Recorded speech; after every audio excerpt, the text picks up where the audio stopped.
নিয়ে এসেছি কোনো রেসিপি না, আজকে নিয়ে এসেছি আপনাদের জন্য হেয়ার প্যাক।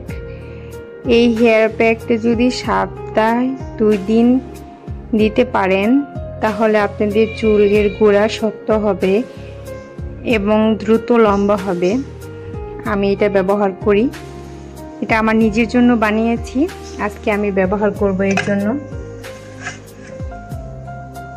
এখানে দিয়েছি অনেক কিছু, অনেক উপকরণ দিয়ে বানিয়েছি।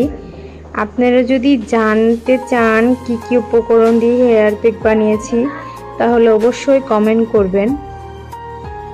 আপনারা তো দেখেছেন আমার হেয়ারে এগুলো নিয়ে যত্ন করি। এটা অনেক ভালো, অনেক পুষ্টিকর চুলের জন্য। আপনারা সপ্তাহে 2 থেকে 3 বার ব্যবহার করলে ভালো হবে, চুল ভালো ফলাফল পাবেন। এখন আমার মাথায় ব্যবহার করব, আপনারা দেখেন। পুরো চুলে গোড়ায় এভাবে লাগিয়ে দিবেন।